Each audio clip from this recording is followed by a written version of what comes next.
اعوذ باللہ من الشیطان الرجیم بسم اللہ الرحمن الرحیم الحمدللہ رب العالمین الصلاۃ والسلام علی اشرف الانبیاء والمرسلین سیدنا و نبینا ابی القاسم محمد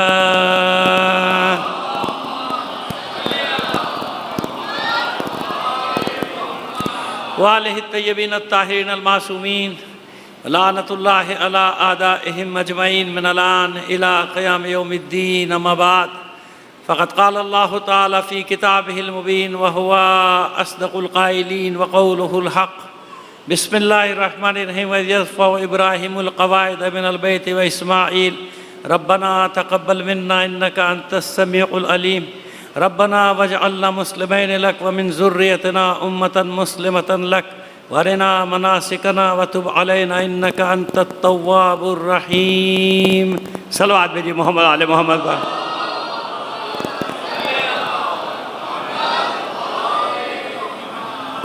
آپ سے درخواست کریں گے آج ایام اعزاء کی پہلی مجلس ہے ہمارے حصے کی، اپنے تمام مرحومین کے لیے تمام شہداء کو شامل کر کے ایک سورہ فاتحہ پڑھ کر بخش دیجیے گا۔ بسم اللہ۔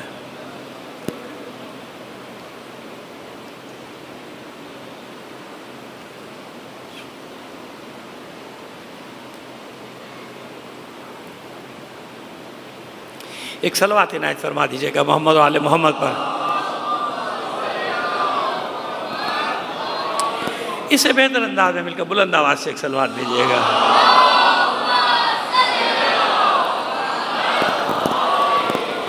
عزیزان محترم 2 منٹ آپ کے لیں گے انتظامی امور کے سلسلے میں کہ دیکھیے ایک بات یاد رکھیے، نظم و ضبط ڈسپلن ہماری قوم کی پہچان ہے۔ مجالس اور جلوس کے سلسلے میں بھرپور تعاون کیجیے گا آپ اسکاؤٹس کے ساتھ، گرلز گائیڈ کے ساتھ، انتظامیہ کے ساتھ جو ہماری رضویہ سوسائٹی کی انتظامیہ ہے اس نے جو انتظام اس میں بھرپور تعاون کریں، پولیس کے ساتھ انتظامات میں، ٹریفک پولیس کے ساتھ، رینجرز کے سپاہی، یہ انتظامات کی بات کر رہا ہوں، ٹھیک ہے نا، مجالس کے انتظامات کے ساتھ، کیونکہ یہ سب آپ کی خدمت کے لیے یہاں جمع ہوئے، آپ بھی عزادار ہیں وہ بھی عزادار ہیں، وہ آپ کی خدمت کے لیے ہیں، لہٰذا آپ کو بھی یہ حق حاصل نہیں کہ ان کے ساتھ بدتمیزی سے پیش آئیں، اور ان سے بھی گزارش کر رہا ہوں کہ عزادار حسین ہیں، عزاداران حسین ہیں، ان سے آپ بھی محبت سے، چاہے وہ گرلز گائیڈ ہوں، چاہے وہ اسکاؤٹس ہوں یا دیگر ادارے ہوں، ان سے پیار محبت سے پیش آئیں۔ انشاءاللہ بہترین انداز میں ہم عزاداری کو برپا کریں گے۔ یہ پیغام سب جگہ جائے گا، ہمارا پورے پاکستان میں جائے گا، پورے کراچی میں جائے گا، لہذا باہمی ارتباط کے ساتھ، ایک دوسرے کے ساتھ تعاون کے ساتھ لے کر چلیے گا، تو انشاءاللہ کوئی مشکل ہمیں پیش نہیں آئے گی۔ ہو سکتا ہے ذاتی طور پہ آپ میں سے کسی کو کوئی تکلیف ہو کہ گاڑی اتنی دور کیوں کھڑی ہو رہی، بھائی کیا کیا جائے، انتظامات کرنے ہیں نا، کسی نہ کسی کی گاڑی تو دور کھڑی ہوگی، جو پہلے آئے گا اس کی گاڑی قریب کھڑی ہوگی، جو دیر میں آئے گا اس کی گاڑی دور کھڑی ہوگی، تو ان تمام چیزوں کو بڑے احسن طریقے سے لے کر چلیں گے ہم۔ پروردگار عالم تمام عزاداران حسین کو اپنی حفظ و امان میں رکھے، جہاں کہیں بھی مومنین مسلمین بستے ہیں، کفار و مشرکین و منافقین کے شر سے تمام عالم اسلام کو محفوظ رکھے، تمام مومنین عزاداروں کی صحت و سلامتی، حفظ و سلامتی کے لیے بلند آواز سے ایک بار اور صلوات بھیج دیجیے گا محمد آل محمد پر۔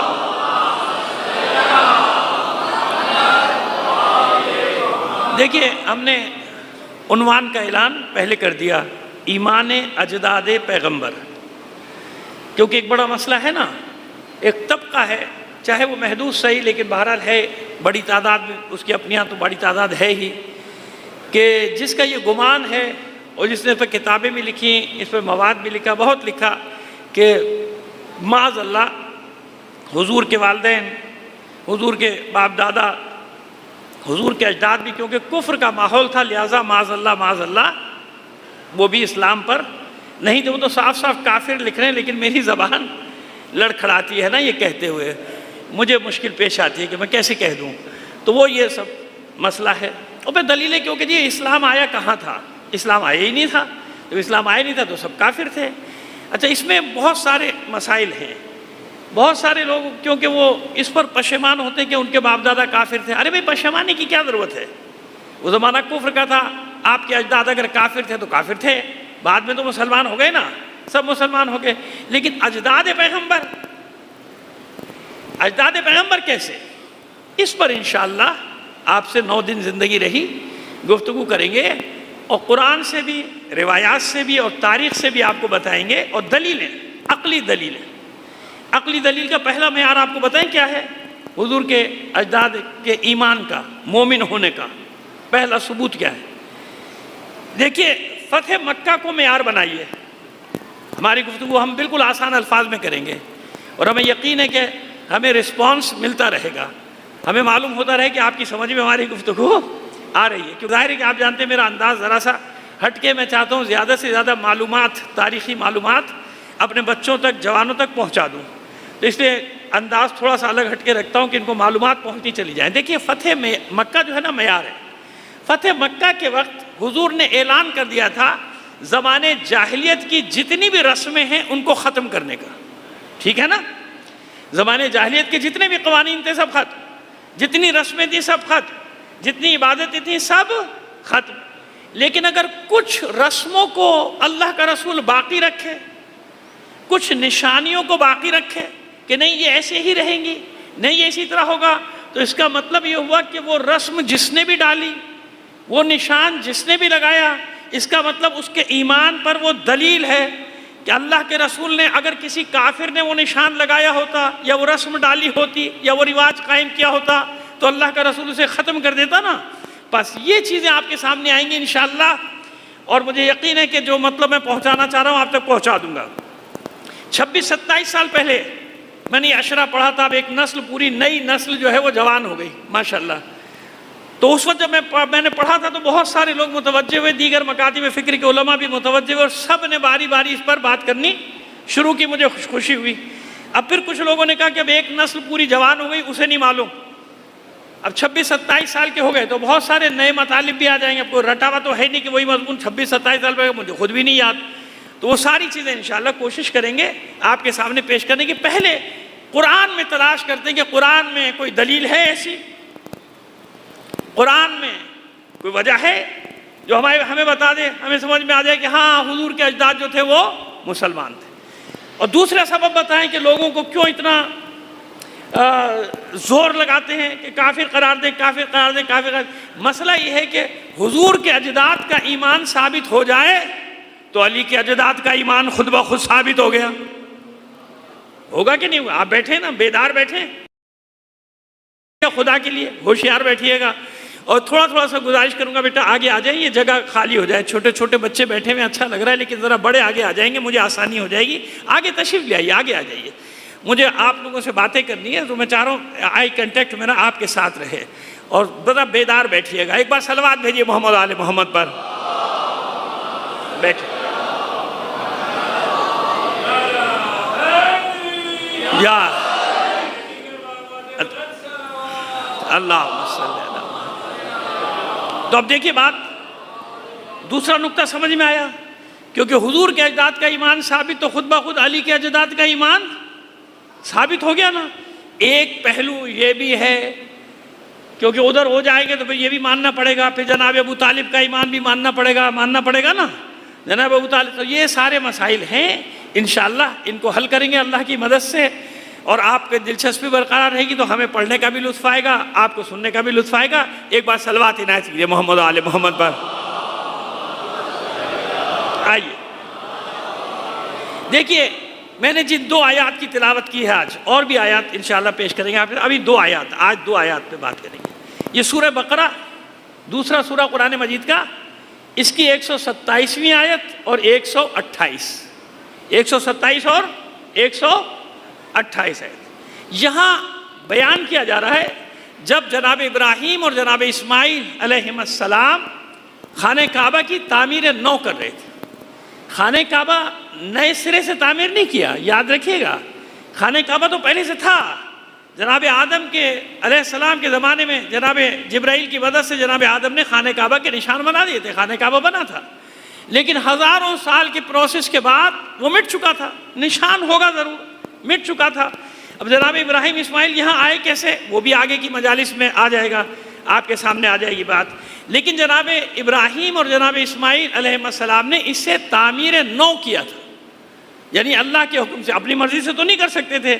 یہ اس واقعے کی طرف یہ آیت اشارہ کری، وَإِذْ يَرْفَعُ إِبْرَاهِيمُ الْقَوَاعِدَ مِنَ الْبَيْتِ وَإِسْمَاعِيلُ، اور یاد کیجئے حبیب، جب ابراہیم اور اسماعیل اللہ کے گھر کی بنیادوں پر دیواروں کو اونچا کر رہے تھے، دیواروں کو، یعنی اس کا مطلب ہے کہ بنیادیں پہلے سے تھیں، اس پہ نئی عمارت کی تعمیر کر رہے تھے، تو اس وقت جناب ابراہیم اور جناب اسماعیل نے کچھ دعائیں مانگی، اور یاد رکھیے گا کہ اس موقع پر آپ نے جو بھی دعا کی ہے وہ سب دعائیں اللہ کی بارگاہ میں قبول ہو گئیں، مقبول ہو گئیں۔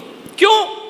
یہ قرآن کی سنت ہے کہ جب دعا قبول نہ کرنی ہو تو اسی وقت پروردگار عالم ٹوک دیتا ہے، جیسے جناب ابراہیم کو ہی ٹوکا تھا، اسی سورہ بقرہ کی 124ویں آیت میں ٹوکا تھا نا، وَإِذِ ابْتَلَىٰ إِبْرَاهِيمَ رَبُّهُ بِكَلِمَاتٍ فَأَتَمَّهُنَّ قَالَ إِنِّي جَاعِلُكَ لِلنَّاسِ إِمَامًا قَالَ وَمِن ذُرِّيَّتِي قَالَ لَا يَنَالُ أَحَدِ الظَّالِمِينَ۔ اور جب ابراہیم سارے امتحانات میں کامیاب ہوئے، اور جب کامیاب ہو گئے تو ہم نے کیا کیا؟ ان کو امامت کا انعام دیا۔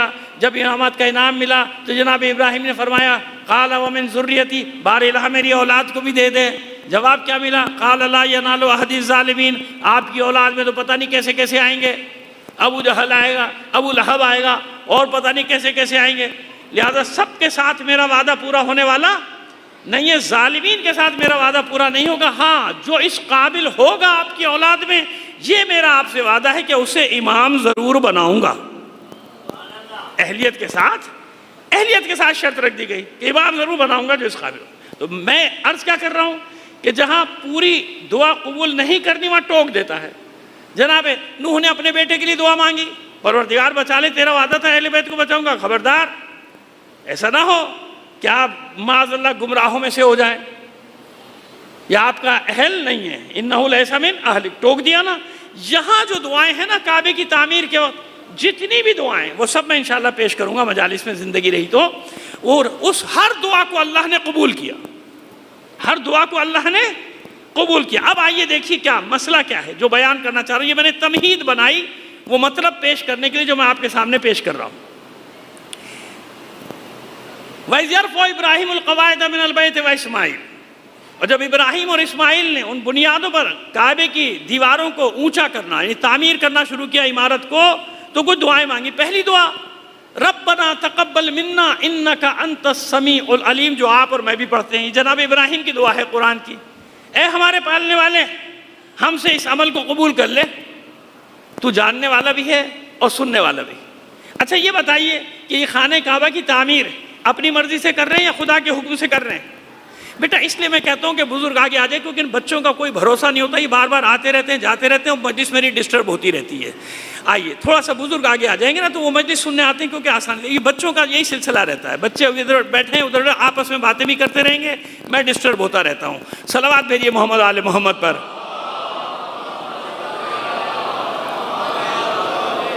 وہ بچوں کو اندازہ تو ہوتا نہیں میری خشک بیانی کا، وہ بیٹھے بیٹھے سو بھی جاتے ہیں۔ ایک بار اور بلند آواز سے صلوات بھیجیے محمد آل محمد۔ اچھا جناب، اللہ کے حکم سے کر رہے ہیں نا، اپنی مرضی سے تو نہیں کر رہے، اللہ کے حکم سے تعمیر کر رہے ہیں خانہ کعبہ کی۔ جب اللہ کے حکم سے تعمیر کر رہے ہیں تو پھر یہ کہنا کہ پروردگار قبول کر لیں، نہیں، یہ انکساری کا وہ عالم ہے دونوں کی۔ بتا رہے ہیں کہ عبادت کتنی ہی بڑی کیوں نہ ہو اسے ہمیشہ قلیل سمجھنا، اسے ہمیشہ کم سمجھنا، اس عبادت کو ہمیشہ قلیل سمجھنا، کتنی ہی بڑی عبادت کیوں نہ ہو۔ اب ایسی عبادت کر رہے ہیں کہ قیامت تک کھربہا کھرب لوگ طواف کریں گے، خانہ کعبہ کا حج کریں گے، عمرہ کریں گے، صبح شام عبادت، صبح شام طواف ہوتا رہے گا۔ ثواب کس کو جا رہا ہے؟ ان دو ہستیوں کو، ابراہیم اور اسماعیل، اور تیسری شامل کر لیجئے جناب حاجرہ سلام اللہ علیہ۔ لیکن پہلے مرحلے میں بتا رہے ہیں کہ عبادت کتنی ہی بڑی کیوں نہ کرو، آخر میں یہ دعا کیا کرو، ربنا تقبل منا، باری الہ تو قبول کر لے، تو قبول کر لے، ایسا ہی ہے۔ آئیے پہلی دعا۔ دوسری دعا جس پہ ہماری گفتگو کا محور ہے سارا پورے 9 مجالس کا، ربنا وجعلنا مسلمین لک، اے پالنے والے ہم دونوں کو مسلمان رکھنا۔ تو یہ تو طے ہو گیا نا کہ ابراہیم کے زمانے سے اسلام ہے، وہ قرآن کی آیت ہے نا، یہ وہ حدیث تو نہیں ہے۔ وہ یہی میں دیکھ رہا ہوں کہ آپ کی ماشاءاللہ چہرے تو ہل رہے ہیں مگر زبان نہیں ہلتی، چلیے چہرے بھی ہل رہے ہیں تو کافی ہے میرے لیے۔ صلوات بھیجیے محمد آل محمد پر۔ آئیے ربنا وجعلنا مسلمین لک، اے پالنے والے ہم دونوں کو مسلمان رکھنا، اسلام پہ باقی رکھنا۔ پہلی بات ثابت ہوئی کیونکہ آپ نے ہی فرمایا تھا انا اول المسلمین، میں روئے زمین پہ پہلا اسلام لانے والا ہوں، پہلا مسلمان جناب ابراہیم۔ اس آیت میں دعا کرنے والے رہا ہم دونوں کو مسلمان رکھنا، اسلام پہ باقی رکھنا۔ اس کے بعد والی دعا ربنا وجعلنا مسلمین لک ومن ذریتنا امتا مسلمتا لک، اور اے پروردگار ہم دونوں کی نسل میں، ہم دونوں کی اولاد میں ایک گروہ کو اسلام پر باقی رکھنا۔ وَمِن ذُرِّيَّتِنَا أُمَّةً مُسْلِمَةً لَكَ، ہماری اولاد میں ایک گروہ ایسا ہونا چاہیے جو ہمیشہ اسلام پر رہے۔ کیوں؟ سب کی دعا نہیں مانگی، پہلے ٹوکا جا چکا تھا، جانتے تھے نا کہ میری اولاد میں بت پرست بھی ہوں گے، مشرک بھی ہوں گے، ملحد بھی ہوں گے، سب ہوں گے، لیکن ایک گروہ پالنے والے ہر دور میں۔ اب یہ مجھے بتائیے کہ جناب ابراہیم کی دعا قبول ہوئی یا نہیں ہوئی؟ ہوئی نا دعا؟ جب قبول ہوئی تو اس کا مطلب یہ ہوا کہ چاہے مختصر ہوں، چند لوگ ہوں، ہر زمانے میں پیغمبر ختمی مرتبت صلی اللہ علیہ وآلہ وسلم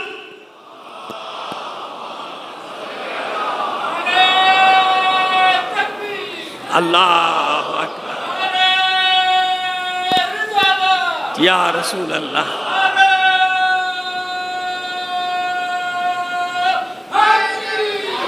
یا اتنی بلند آواز سے صلوات بھی بھیجیے محمد آل محمد پر،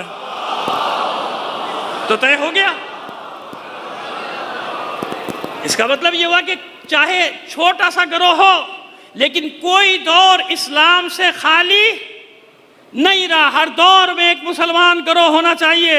ثبوت، تاریخی دلیل کیا؟ ابھی دیتے ہیں تاریخی دلیل۔ یہ تو طے ہو گیا نا کہ ابراہیم نے دعا مانگی تھی ایک گروہ ضرور ہونا چاہیے جو اسلام پر باقی رہے میری اولاد میں، اور دعا قبول ہوئی، تو ڈھونڈیے نا اس گروہ کو۔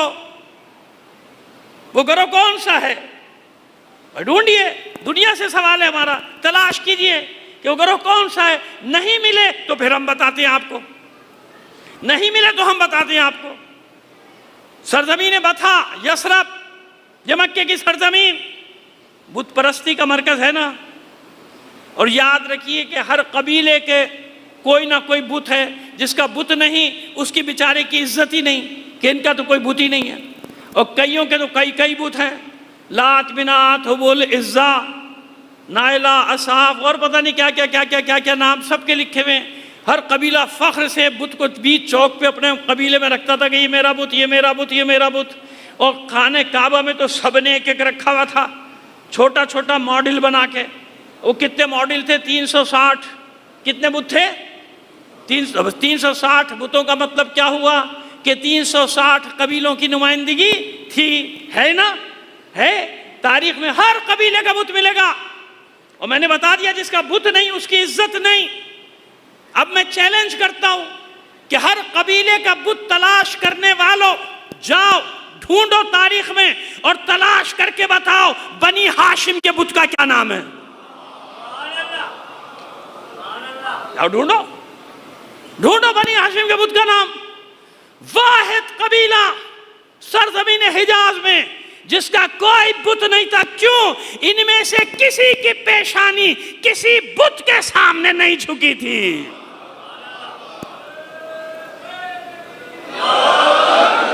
اور چلیے ایک جملہ معترضہ ذہن میں آ ہی گیا، آج بھی دیکھ لو کہ کس کس کی پیشانیاں جھک گئیں بتوں کے سامنے اور کس کی پیشانی سر بلند ہے۔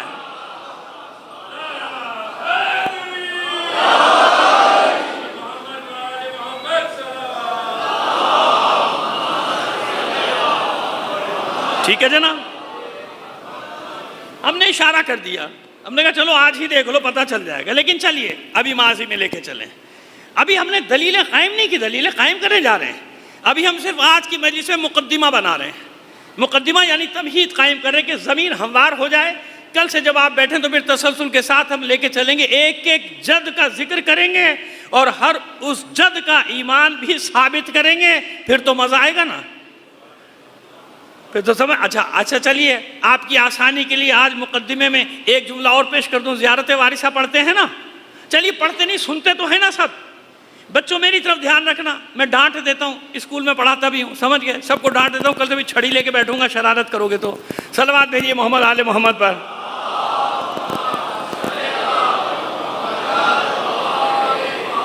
زیارت وارثہ پڑھتے ہیں سنتے تو ہیں نا ہر شب جمعہ. اب آپ جو نہیں سنتا اب سنے گا میری بات سن کے.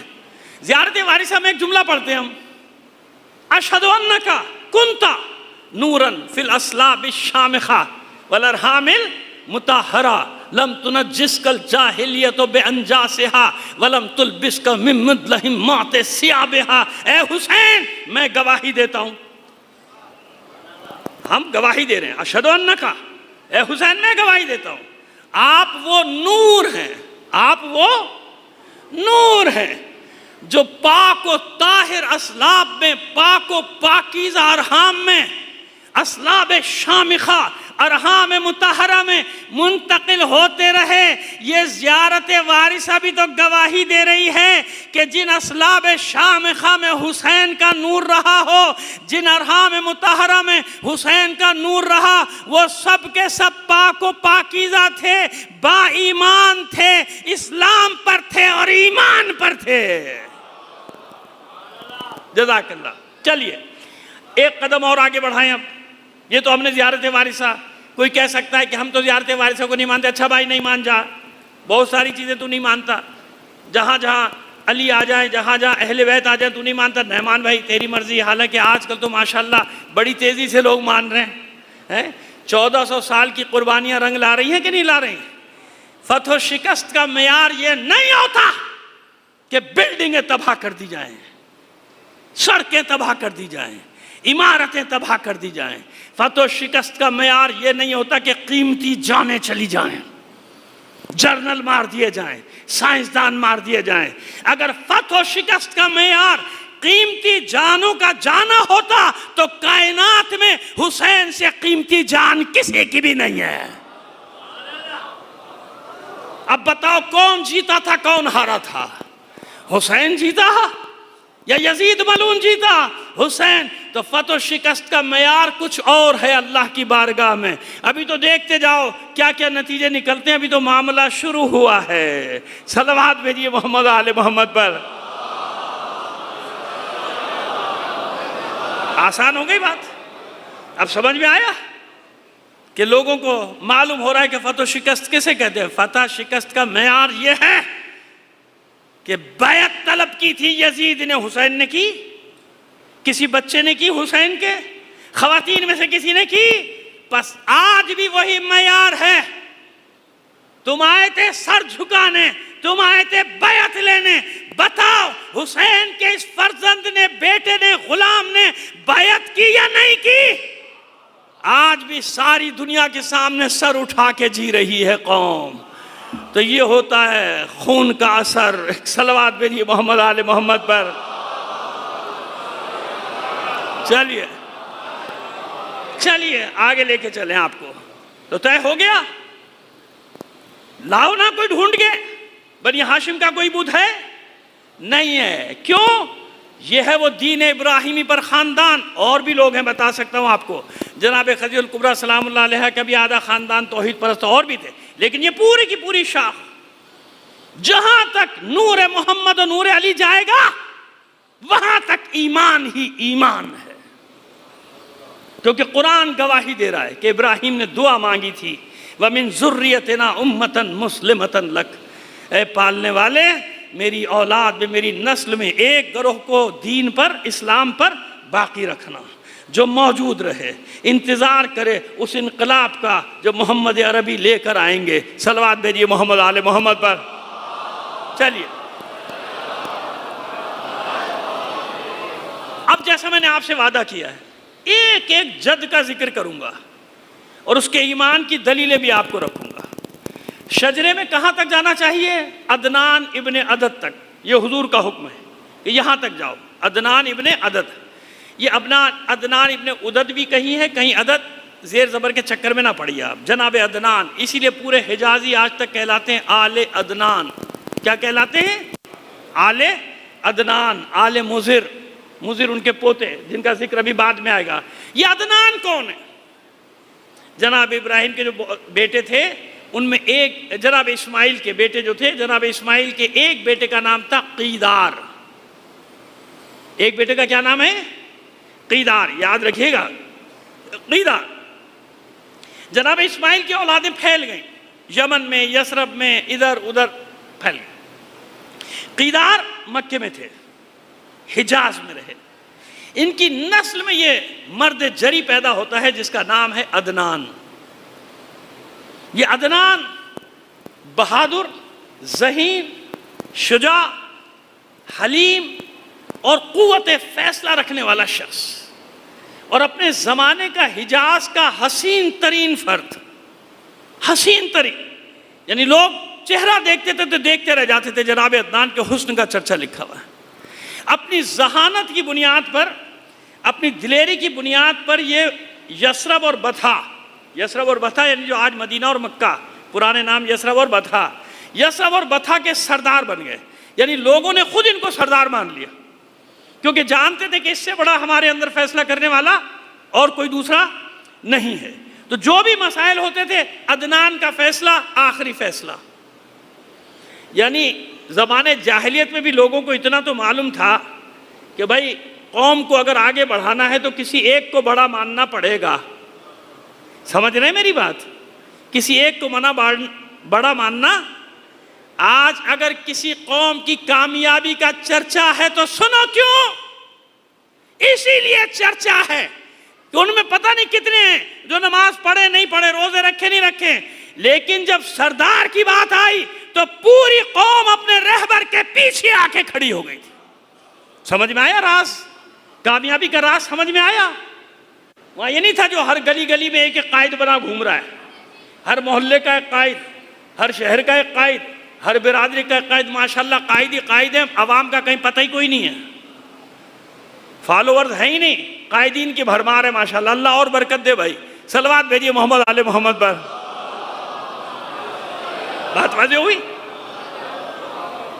سردار مانا، اور جناب عدنان کی سرداری میں آگے بڑھنا شروع کیا قوم نے۔ اب سنیے، اتفاق سے کل ہی خانہ کعبہ کا غلاف بدلا گیا ہے، جس کو کہتے ہیں کسوہ۔ کیا کہتے ہیں؟ کسوہ۔ یہ کسا سے نکلا، کسا اور کسا سے نکلا۔ نام بھی بدلنے کی ضرورت نہیں ہے کسی میں۔ اب آپ کو بتاؤں رنگ کیا ہے اس غلاف کا؟ کالا۔ بدل دینا، کبھی تو بدل دے، ایک سال سفید لگا دیں، پیلا لگا دیں، کیا فرق پڑتا ہے؟ عبادت غلاف کی تھوڑی کر رہے ہیں، کوئی بھی رنگ بھر دو، نیلا لگا دو، لال لگا دو۔ نہیں، غلاف کا رنگ کیا ہے؟ کالا، سیاہ۔ اب سنیے تاریخی ثبوت کے ساتھ، یہ ساری تاریخوں میں ایک ہی بات ہے جو میں لکھ رہا ہوں، کسی میں ہمت ہی نہیں ہے تردید کرنے کی۔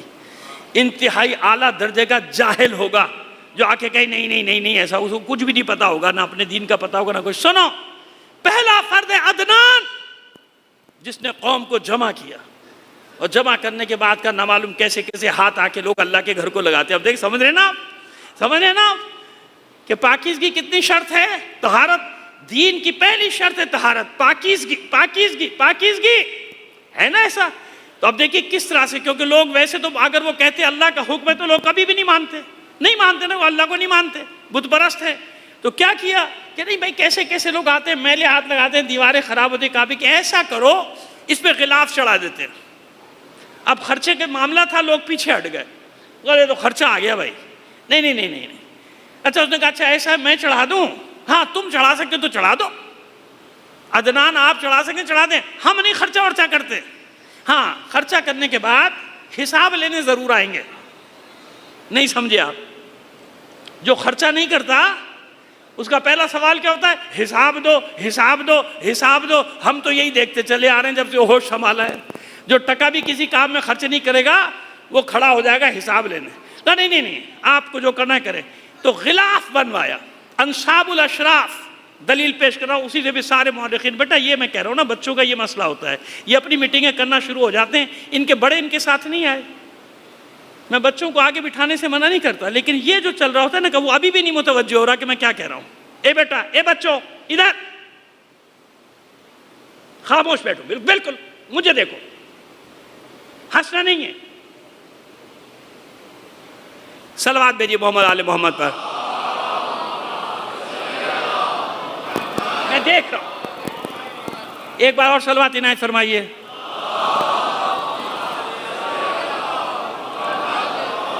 وہ اس لیے جو میں آپ سے کہہ رہا ہوں کہ کل سے کوشش کریں کہ بزرگ حضرات آگے بیٹھ جائیں، ڈسٹرب ہو جاتا نا، میری مجلس ڈسٹرب ہو جاتی ہے.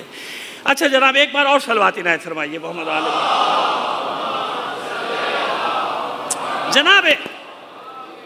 جناب عدنان نے غلاف بنوایا، سیاہ رکھا. یاد رکھیے گا پردے میں اور غلاف میں فرق ہے، کیونکہ جب میں نے پہلے بھی کتاب لکھی تھی، میرا خیال ہے کوئی کتاب لکھے ہوئے بھی 30 سال ہو گئے مجھے، تو اس میں ایک صاحب نے اعتراض کیا تھا کہ نہیں، پہلا چادر جو ہے وہ جناب حاجرہ نے چڑھائی تھی. بھئی چادر میں غلاف میں فرق ہے. چادر انہیں نے باندھی تھی دروازے پر. کہاں باندھی تھی؟ وہ چادر جناب حاجرہ سلام اللہ علیہ نے باندھی تھی، مجھے معلوم ہے وہ دروازے پر لگائی تھی. پورا غلاف پہلی بار کس نے چڑھایا؟ جناب عدنان نے پہلا بار غلاف چڑھایا، سیاہ رنگ کا غلاف بنوایا. اور یہ جو آپ سن رہے تھے نا، آج خبروں میں سنا ہوگا 120 کلو سونا، اس کی تاریخ بھی میں بتاؤں گا آپ کو، بے فکر رہیے. یہ کسی کے باپ کا سونا نہیں ہے، یہ عبد المطلب کا سونا ہے. یہ جناب عبد المطلب کا ذکر آئے گا، پھر بتاؤں گا پورے تاریخی حوالوں سے، بے فکر رہیے. انصاب الاشراف میں لکھتا ہے اولو من کسل کعبۃ عدنان، جس نے سب سے پہلے کسا یا کسوہ کعبے پر چڑھایا، اس شخصیت کا نام ہے عدنان. اگر یہ کفار کا فعل ہوتا، کفر کا فعل ہوتا، اللہ کا رسول کہتا نہیں، یہ بدعت ہے. کیا ہے؟ اللہ کا فتح مکہ کے بعد میں نے کہا معیار یاد رکھیے، فتح مکہ ہے. فتح مکہ کے بعد حضور کہتے بدعت ہے، یہ زمانے جاہلیت کی نشانی ہے، یہ کفر کی نشانی ہے، ہٹاؤ اس غلاف کو. یا یوں کہتے نہیں، یہ سیاہ رنگ، ارے کالا رنگ، یہ کالا رنگ کعبے پر چڑھایا، حج کرے، عمرہ کرو، اس کو بدلو، لال رنگ کرو، اس کو لال بناؤ، اس کو پیلا بناؤ، اس کو سفید بناؤ. نہیں، جو عدنان نے کیا تھا اللہ کے رسول نے وہی باقی رکھا. کہ جب غلاف تبدیل کرنے کی بات آئی تو کیا کیا جائے؟ کہ غلاف بھی چڑھے گا اور اسی رنگ کا چڑھے گا جس رنگ کا میرے دادا عدنان نے چڑھایا تھا.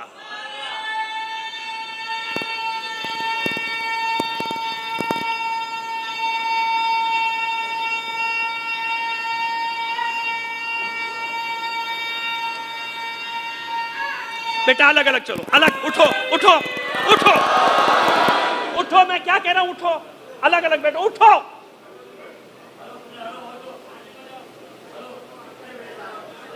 آپ لوگ سنبھالا کریں بچوں کو، بھئی ایسا نہیں کریں. یہ تو لگ رہا ہے وہ کھیل کودنے آئے یہاں پہ. مل کر بلند آواز سے صلوات بھیجیے محمد آل محمد پر.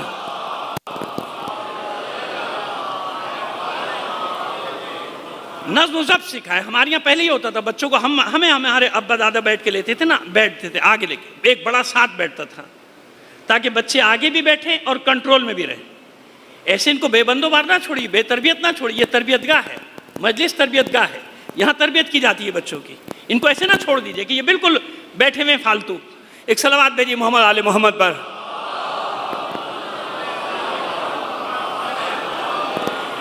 اچھا جناب، اب سمجھ میں آ گئی کہ اگر یہ کفر کی نشانی ہوتا تو اللہ کا رسول اسے بدل دیتا. نہیں بدلا. کیوں؟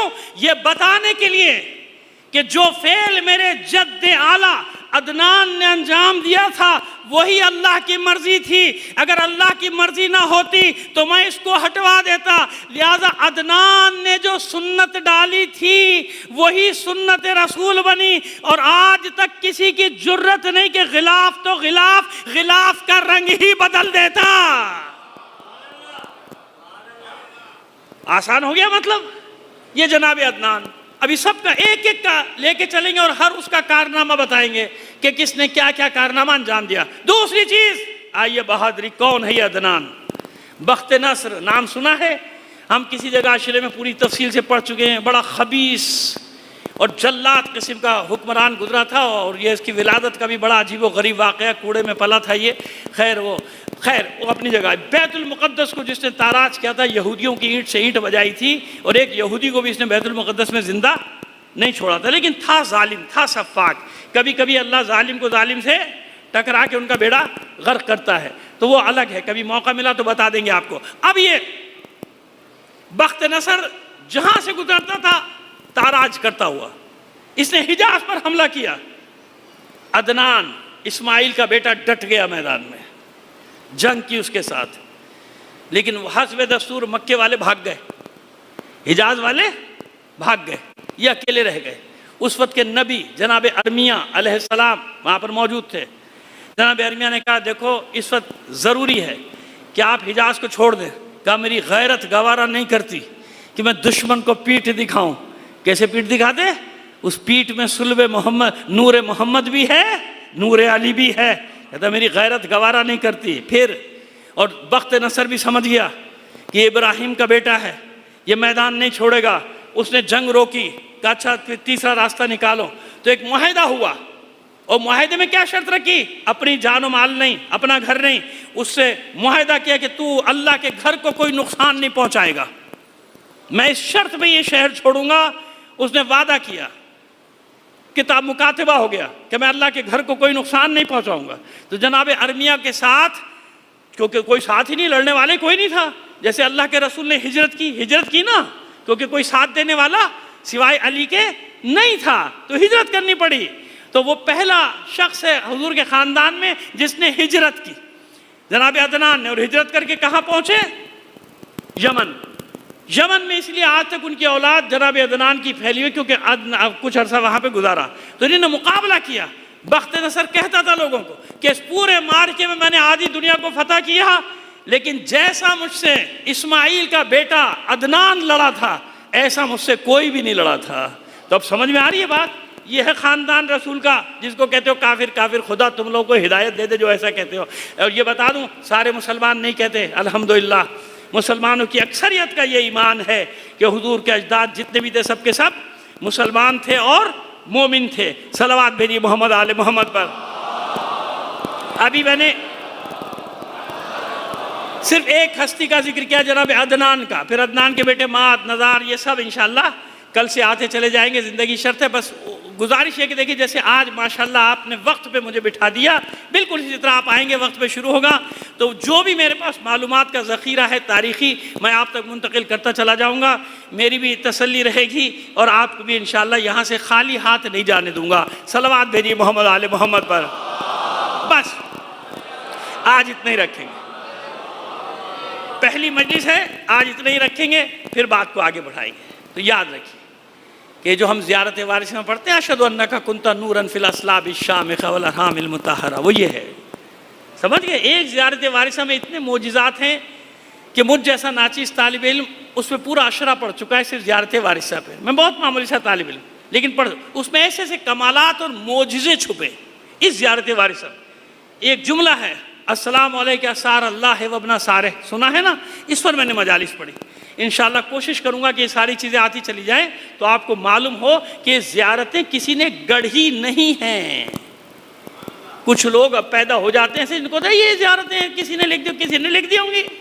کوئی لکھ سکتا ہے ایسے مطالب، جیسے حدیث قصہ میں جو مطلب بیان ہے کوئی لکھ سکتا ہے کوئی انسان. تو اسی طرح زیارت وارثہ میں معجزے نہیں، معجزات چھپے ہوئے، معجزات.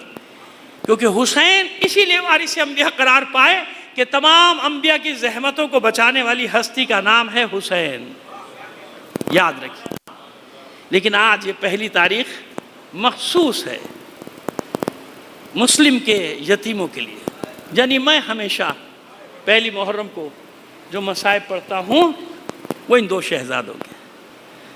کچھ مصائب ایسے ہیں یقین مانیے جن کو پڑھنے کے لیے میں پورے 1 سال انتظار کرتا ہوں کہ کب موقع ملے کب میں پڑھوں. کیونکہ میں نے ان کی غربت آج بھی دیکھی، یقین جان. مسیب جاتے ہیں نا، آپ زیارت کرتے ہیں فرزندان مسلم، وہی جگہ جہاں شہید ہوئے دونوں بچے. تو مجھے 2-3 بار موقع ملا اندر جانے کا نا قبر. یقین جانے جب ان نیچے تہخانے میں ان کی قبروں تک پہنچا، یہ نہیں کہ میں اکیلا گیا، بہت سارے لوگ گئے ہوں گے، مجھے بھی لے گئے تھے. وہ دروازہ کھولا، مجھے اصلی قبروں تک لے گئے. تو یقین جانے کہ ان قبروں کو دیکھ کر آج بھی مظلومیت، بے بسی، بے کسی چھلکتی. چھوٹی چھوٹی قبریں، زمین بھی کچی، انہوں نے ویسے ہی رکھا ہوا ہے کچی، قبر کے اوپر کچھ اینٹیں لگائی ہوئی تاکہ اس کی اصلی کیفیت باقی رہے، اور انسان کھڑے ہو کے نہیں جا سکتا، وہاں زانوں اور پنجوں کے بل چلنا پڑتا ہے، وہی اچھا لگتا ہے۔ ہم اسی قابل ہیں، ہماری حیثیت بھی یہی ہے کہ ان کے روضوں پہ، ان کی قبروں پہ ہم اسی طرح چلتے ہوئے جائیں۔ اس میں آپ رکوع کے عالم میں بھی نہیں کھڑے ہو سکتے، بہت چھوٹی جگہ ہے، بالکل ایسے چلنا پڑتا ہے، گھٹنوں کے بل اور پنجوں کے بل چلنا پڑتا ہے۔ وہاں میں گیا اور میری سمجھ میں نہیں آ رہا تھا کہ میں پرسہ کیسے دوں ان بچوں کو، کیسے پرسہ، کیا کیا ہے مسلم کے بچوں کے ساتھ، اور مسلم کتنا مظلوم ہے۔ مسلم کی تو پوری دنیا ہی اجڑ گئی۔ 2 بیٹے کربلا میں شہید ہوئے، یاد ہے نا آپ کو، جوان لڑتے ہوئے شہید ہوئے۔ جناب مسلم کے 2 بیٹے امام حسین کے ساتھ کربلا تک آئے، شہید ہوئے، اور یہ 2 بیٹے محمد اور ابراہیم، ان کو گرفتار کر لیا گیا تھا، چھوٹے چھوٹے ہیں بالکل، اور ایسے زندان میں ڈالا گیا تھا زیر زمین جو 20 میٹر گہرا تھا۔ میں آپ سے مبالغہ نہیں کر رہا ہوں کہ میں آپ کو رلانے کے لیے مبالغہ کروں، نہیں عزیزو، ایسے ہی تھا، مقاتل میں 20 گز نیچے، نہ دن کا پتہ ہے نہ رات کا، کچھ نہیں معلوم وقت۔ جب داروغہ زندہ کھانا رکھ کے جاتا تھا نا، تو اس کھانے کے وقت سے وہ اندازہ لگاتے تھے اپنی نمازوں کے اوقات کا، کیونکہ معلوم تھا کہ جب سورج غروب ہوگا تو یہ ہمیں کھانا دے کے جائے۔ وہ کھانا کیا آپ جانتے، جل کے ایک وقت 24 گھنٹے میں ایک وقت آتا تھا۔ کتنا عرصہ گزرا مجھے نہیں معلوم۔ یہ جو لوگوں نے تاریخیں رکھی ہیں، ٹھیک ہے، مجلس کے لیے اچھی ہیں تاریخیں رکھتے، لیکن عزیزوں کچھ نہیں معلوم وہ بچے کب تک زندان میں رہے، ہے ہی نہیں، کوئی تاریخ میں ایسا ذکر ہی نہیں ہے۔ پس یہ ہوا کہ بہت وقت گزرا، تو بچے کہتے ہیں آج داروغہ زندہ آئے تو اس سے کچھ بات تو کریں، پوچھیں تو صحیح۔ جب وہ آیا داروغہ زندہ کھانا رکھ کے جانے لگا، بھائی ٹھہر جا، ہماری ایک بات تو سنتا جا، کہو کیا بات۔ تو اس سے پوچھتے ہیں تعارف ہو محمد ابن عبداللہ، محمد عربی، محمد رسول اللہ۔ کہتا ہے کیا باتیں کر رہے ہو، میں کلمہ پڑھتا ہوں، مسلمانوں میں محمد کو نہیں جانتا۔ ہمت بڑی، تعارف ہو جعفر طیار، جعفر ابن ابی طالب۔ کیوں نہیں جانتا، حضور کا چچا زاد ہے، اللہ نے اسے 2 پر دی ہیں، 2 بازوؤں کی جگہ، جنت میں پرواز کرتا ہے۔ کہتے کیا علی بن ابی طالب کو بھی جانتا ہے؟ ہاں، کیوں نہیں جانتا، میرا آقا ہے، میرا مولا ہے، میرا سید و سردار ہے۔ اب کہتے ہیں، وہ کہتے ہیں تم یہ سب نام کیوں لے رہے ہو، تمہارا کیا واسطہ ہے ان سے؟ کہ سن، ہم اسی خاندان کے فرزند ہیں، اسی خاندان، ہم رسول خدا کے پوتے ہیں، ہم جعفر طیار کے پوتے، ہم علی بن ابی طالب کے پوتے، ہم اس غریب الوطن کے بیٹے ہیں جسے دغا کر کے، جسے بے وفائی کر کے کوفیوں نے اس کو قتل کر ڈالا، مسلم بن عقیل کے بیٹے، قدموں میں گر گیا۔ یاد رکھیے ہر زمانے میں ایسے ظاہر مستضعف لوگ، نہ ان کو دنیا کا پتہ، نہ کوئی سیاست کو پتہ ہی نہیں کیا ہو رہا ہے، بس وہ نوکری تھی، نوکری کر رہا تھا، اسے پتہ ہی نہیں کون بچے، بتا دیا گیا تھا ان دونوں بچوں کو قید میں رکھا ہوا ہے، چھوڑنا نہیں ہے، قدموں میں گر گیا۔ کہتا تم نے مجھے اتنے دن سے کیوں نہیں بتایا کہ تم مسلم کے بیٹے ہو؟ کہ ہمیں موقع نہیں مل رہا تھا، کہ میرے شہزادوں، ان کے ہاتھ پیر چوم رہا ہے، بوسے دے رہا ہے، میں تمہیں رہا کرتا ہوں، جاؤ، ابھی اندھیرا چھا گیا، نکل جاؤ، جتنی دور جا سکتے ہو چلے جاؤ، اور کوشش کرو صبح سے پہلے کوفے سے باہر نکل جانا، کیونکہ جلد ہی تمہارے فرار کی خبر ابن زیاد کو ملے گی، پھر تمہاری خیر نہیں ہے۔ بچوں نے شکریہ ادا کیا، جانے لگے، پکڑ لیے دونوں، کیا ٹھہرو، میری گزارش تو سن لو۔ اب عقیدہ دیکھیے کسے کہتے ہیں، کہتے دیکھو اب میں تھوڑی دیر بعد مار دیا جاؤں گا، قتل کر دیا جاؤں گا، بس تم سے ایک التماس کرتا ہوں، گزارش کرتا ہوں، وعدہ کرو قیامت کے دن میری سفارش کرو گے۔ سمجھ میں آیا؟ یہ عقیدہ ہوتا ہے، اسے کہتے ہیں عقیدہ۔ وعدہ کرو قیامت میں میری سفارش کرو گے۔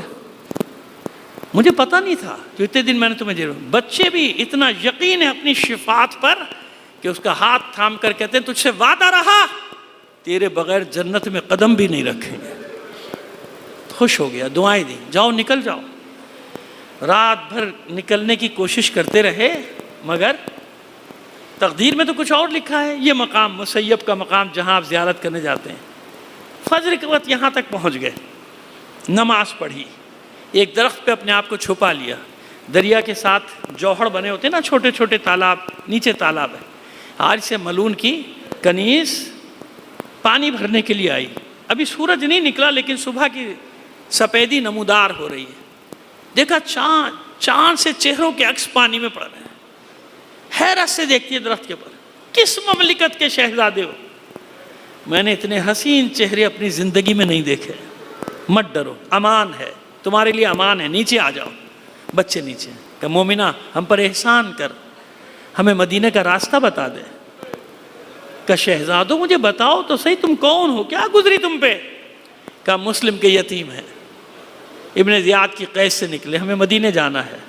گھبرا گئی، کہتی ہے دن کی روشنی میں تم کہیں بھی نہیں جا سکتے، مدینہ یہاں تھوڑی رکھا ہے، مدینہ تو بہت دور ہے، چلو میرے ساتھ۔ میری مالکن محب اہل بیت ہے، کوئی نہ کوئی راستہ نکالتے ہیں۔ دونوں شہزادوں کو لے کے آئی۔ زوج حارث نے جب یہ سنا کہ مسلم کے یتیم ہیں، خوش ہو گئی۔ دونوں بچوں کو نئے لباس، پتہ نہیں کب سے بیچارے نہائے دھوئے نہیں تھے، بہترین غذا تیار کی، کھلا رہی ہے کھانا، اور کہتی ہے اطمینان رکھو، اب تم محفوظ ہو، کل ایک قافلہ جائے گا مدینے، اس میں تمہیں چھپا کے بھیج دوں گے، اور سنو جب مدینے جانا، شہزادیوں سے، آقا زادیوں سے، رسول زادیوں سے،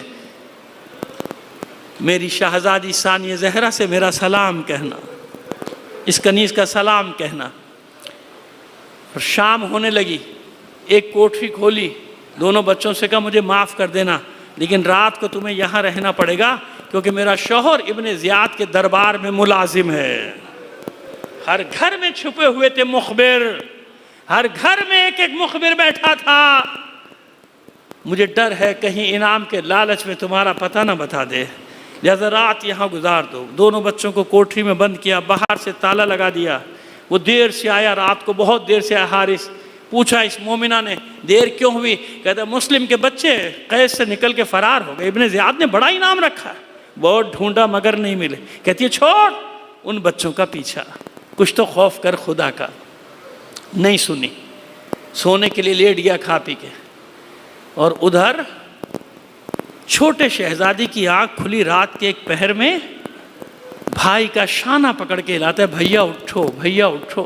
بڑا بھائی اٹھا، کہتا ہے بھائی میں نے ابھی ابھی ایک خواب دیکھا ہے۔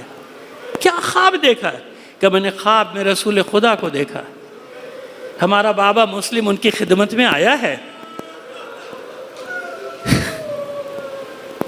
اللہ کا رسول ہمارے بابا سے پوچھ رہے بتاؤ میرے بچے کہاں ہیں مسلم؟ ہمارا بابا رو رو کے کہتا ہے اللہ کے رسول میرے دونوں بچے ظالم کی قید میں ہیں، تاریک زندان میں۔ اللہ کے رسول نے ہمارے بابا کو گلے سے لگا کے کہا مسلم اطمینان رکھو، ابھی تھوڑی دیر میں تمہارے بچے تمہارے پاس آنے والے۔ بس عزاداران حسین، بڑا بھائی کہتا ہے کہ میں نے بھی یہی خواب دیکھا، دونوں کو اپنی شہادت کا یقین ہوا، ایک دوسرے کے گلے میں باہیں ڈال کے رونا شروع کیا، گریے کی آواز بلند ہوئی، حارث ملعون کی آنکھ کھلی، چونک کر کہتا ہے یہ بچوں کے رونے کی آواز کہاں سے آتی ہے؟ مومنہ گھبرا کے کہتی ہے پڑوس میں کسی کے بچے روتے ہوں گے، تلوار نکال کے کہتا ہے نہیں یہ آواز میرے گھر سے آتی ہے۔ اس کوٹھی کے قریب آیا، تلوار سے قفل کو توڑا، اب جو ٹھوکر مار کے اندر داخل ہوا، جیسے ہی دونوں بچوں پہ نگاہ پڑی تیش میں آگے بڑھا، ٹھوکروں سے مارنا شروع کیا، سر پر چہرے پر اتنی ضربیں ماری دونوں بچوں کے چہرے لہولہان ہو گئے، کتنے ہی دندان مبارک ٹوٹ گئے۔ غصے میں کہتا جاتا ہے میرے گھر میں چھپے ہو، میں سارا دن تمہیں تلاش کرتا رہا، دونوں کے پیروں کو رسی سے باندھا، گھسیٹتا ہوا نکلا۔ یہ مومنہ پیچھے پیچھے چلاتی جاتی ہے میں اپنا مہر بخشتی ہوں، میں جو چاہے گا انعام دیتی ہوں، ارے ان بچوں کو چھوڑ دے، میں نے امان دی تھی کہا نہیں چھوڑوں گا، کیونکہ ابن زیاد کے دربار میں میرا منصب بلند ہوگا، غلام بھی ساتھ ہے، بیٹا بھی ساتھ ہے۔ آئے نہر کوفہ پہ اسی مقام پہ، یعنی جہاں قبریں ہیں اس کے ساتھ ہی آیا ہے، ساحل پر پہنچا کے غلام سے کہتے ہیں ان کے سر قلم کر دے۔ غلام آگے بڑھا، بچوں نے دیکھا کیا بلال حبشی کی قوم سے ہے، وہ چونک کر کہتا ہے تم بلال کو کیسے جانتے ہو؟ کہا ہم نے دیکھا نہیں لیکن سنا ہے ہمارے جد رسول خدا کا مؤذن تھا۔ کہا تم رسول خدا کے خاندان کے ہو؟ کہا ہاں ہم رسول خدا کے خاندان کے ہیں، ہم محمد عربی کے پوتے ہیں، ہم علی کے پوتے ہیں، ہم عقیل کے پوتے ہیں۔ تلوار پھینک دی، نہر میں چھلانگ لگا دی، یہ ظلم نہیں کر سکتا، یہ ظلم نہیں کر سکتا، خاندان رسالت کے معصوم بچوں پر تلوار نہیں چلاؤں گا۔ بیٹے سے کہا آگے بڑھ، ماں کہتی ہے دودھ نہیں بخشوں گی اگر وار کیا۔ بیٹا بھی پیچھے ہٹ گیا، جھنجھلا کے تلوار لے کر آگے بڑھا، وار کرنا چاہتا تھا، یہ مومنہ درمیان میں آ گئی، شانے پہ تلوار لگی، زخمی ہو کے ایک طرف گری۔ دونوں بچوں کو شہادت کا یقین ہوا، کہتے ہیں ٹھہر، عربوں کا قاعدہ ہے 3 باتیں رکھی جائیں، ایک بات مانتے، کہو بتاؤ کیا کہنا چاہتے ہو؟ کہا ابن زیاد کے پاس لے چل، وہ جو فیصلہ کرے۔ کہا قبول نہیں ہے۔ کہا ہمیں مدینے پہنچا دے، ہمارے چچا حسین کے پاس، تجھے زیادہ انعام دلوائیں گے۔ کہا یہ بھی قبول نہیں۔ کہا اچھا پھر تیسری بات مان لے، اتنی مہلت دے دے ہم 2 رکعت نماز پڑھ۔ بس عزادارو، دونوں بچے نماز میں مشغول ہوئے۔ اس ملعون نے پہلے بڑے بھائی کے سر پہ وار کیا، سر تن سے جدا کیا، اپنے ساتھ ایک تھیلا لایا تھا، سر کو تھیلے میں ڈالا، جسم کو نہر کے حوالے کیا۔ چھوٹے بھائی نے اپنے آپ کو بڑے بھائی کے خون میں کروٹیں لینے لگا اور اس چلا کر کہتے ہیں بھائی مجھے چھوڑ کر نہ جانا۔ اس بڑے بھائی کا بے سر کا لاشا آب سطح آپ کے اوپر ٹھہر گیا۔ اس ملعون نے دوسرا وار کیا، چھوٹے بھائی کے سر کو بھی تن سے جدا کیا، سر تھیلے میں ڈالا اور جسم کو نہر کے حوالے کیا۔ دونوں بچوں کے بے سر کے لاشیں بغل گیر ہوئے، تہے آپ بیٹھ گئے۔ صبح نمودار ہوئی، مسیب کے کسان نکلے اپنے کھیتوں میں جانے کے لیے۔ کیا دیکھا؟ کوئی بی بی سر سے پیر تک سیاہ چادر میں ملبوس ساحل پر بیٹھی رو رہی ہے۔ آگے بڑھ کر پوچھا بی بی کوئی قیمتی سامان گر گیا، اجازت ہو ہم نکال دیں؟ کہا ہاں، حارث ملعون نے میرے بچوں کو قتل کر کے پھینک دیا، میری مدد کرو، میرے بچوں کے لاشیں نکالو۔ عزاداران حسین وہ کسان اترے، دونوں بچوں کے بے سر کے لاشیں نکالے۔ کیا دیکھا؟ وہ بی بی دونوں لاشوں کے درمیان بیٹھ گئی، کبھی سر ایک کے سینے پہ رکھتی تھی، کبھی دوسرے کے سینے پہ رکھ کے روتی تھی۔ ان کسانوں سے کہتی ہے تم نے میری مدد کی، میرے بچوں کے لاشیں نکالے، اطمینان رکھو، قیامت کے دن تمہاری سفارش کروں گی۔ وہ حیران ہو کر کہتے ہیں بی بی آپ ہیں کون جو اتنے اطمینان سے ہمیں جنت کی بشارت دیتی ہیں؟ نظروں سے اوجھل ہونے سے پہلے وہ بی بی اتنا کہتی ہے میں کوئی اور نہیں، تمہارے رسول کی بیٹی سے۔